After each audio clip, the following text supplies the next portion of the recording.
गांव चोरा में पंचायती भूमि पर किए जा रहे अवैध खनन की खबर दिखाए जाने के बाद शासन प्रशासन में हड़कंप मच गया है।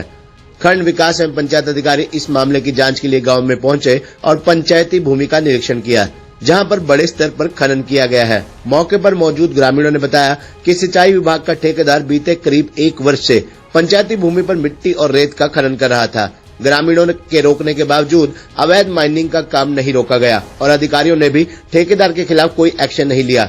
ग्रामीणों का आरोप है कि पंचायती भूमि से 30 फीट गहरी खुदाई हुई है, जिससे पंचायत की कृषि योग्य भूमि बर्बाद हो गई है। अवैध खनन से पंचायत को करोड़ों रुपए का नुकसान हुआ है। ग्रामीणों ने बीडीपीओ से अवैध खनन में लिप्त ठेकेदार व सिंचाई विभाग के खिलाफ कड़ी कार्रवाई करने की मांग की है।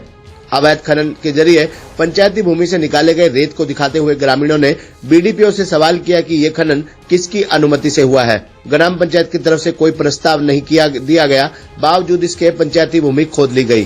ग्रामीणों ने ठेकेदार और सिंचाई विभाग पर मिलीभगत के आरोप लगाए हैं। ग्रामीणों ने चेतावनी दी कि यदि दोषियों के खिलाफ कानूनी कार्रवाई नहीं की गई तो वे अनिश्चितकालीन धरना प्रदर्शन शुरू कर देंगे। जांच के लिए पहुंचे बीडीपीओ ने उन्हें भरोसा दिलाया कि इस मामले की जांच शुरू हो गई है। जांच रिपोर्ट के बाद अवैध खनन करने वाले लोगों के खिलाफ कड़ी कार्रवाई की जाएगी। तो पंचायत की भूमि में जिस तरह से माइनिंग चल रही थी, कोई प्रस्ताव आपके द्वारा या पंचायत के द्वारा दिया गया था कैसा? हाँ जी, प्रस्ताव दिया गया था, पूरे सरपंच पंचों के सहमति से दिया गया था और इसको रोकने के लिए फिर भी और नहीं रुके। फिर उसके बाद शाम को आके की छापेमारी हुई थी, इसलिए आज काम रुक गया। नहीं 2-3 दिन तो पहले रोक दिया गया था, लेकिन फिर दोबारा चालू कर दिया था उन्होंने। ये मिट्टी बेच रहे थे इसकी ग्राम पंचायत चोरा की, और ना इसकी कोई ग्राम पंचायत से इजाज़त ली गई थी, ना नए सरपंच से ना पुराने सरपंच से।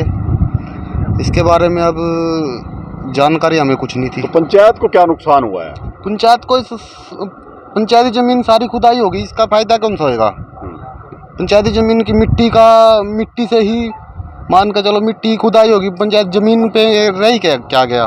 सरपंच से ग्राम सेवक से कागज मांग लिए गए, तो टेंडर प्रक्रिया कैसे प्रक्रिया अपनाई गई है, तो उसमें जो भी कार्रवाई बनती है हम करेंगे। तो पंचायत की भूमि पर खनन या इस तरह का कार्य होने के लिए क्या नियम हुआ है? नहीं, खनन वो तो पहले ये देखना पड़ेगा ना, ये काम किस पर्पज के लिए जमीन ली है, ठीक है ना। इसमें टेंडर में क्या प्रक्रिया अपनाई गई है, ये तो कागज देखने के बाद ही पता चलेगा। नहीं, आपके विभाग की तरफ से कोई ऐसा प्रस्ताव दिया गया है? ग्राम पंचायत की तरफ से कोई ऐसा प्रस्ताव था? नहीं, वो तो हम चेक करवा रहे हैं। कोई प्रस्ताव पिछली डेटों में कोई सरपंच कार्यकाल में जो पीछे सरपंच था उसके कार्य को प्रस्ताव हम सेक्रेटरी से बोल दिया, चेक करवा रहे हैं। वैसे नियम क्या कहता है जी, जैसे पंचायती भूमि है, ग्राम पंचायत से स्वीकृति ली है ना ली है, कैसे ये काम छोड़ा गया, इसकी बारीकी से जांच की जाए। प्रस्ताव भी हो तो उसमें खनन की अनुमति तो किसी सूरत में नहीं दी जा सकती? नहीं, खनन की थी, लेकिन इसमें टेंडर में जो भी कार्य है वो इसमें होया पाएगा, जैसे भी होगा उसका हम कागजों से ही पता चलेगा। तो जैसे कहा जा रहा है कि 30 एकड़ से ज्यादा भूमि है, क्या निशानदेही वगैरह कराएंगे कुछ? हाँ, निशानदेही भी कराओगे, इसकी प्रॉपर इसके जमीन के कागज मांग लिए अपना।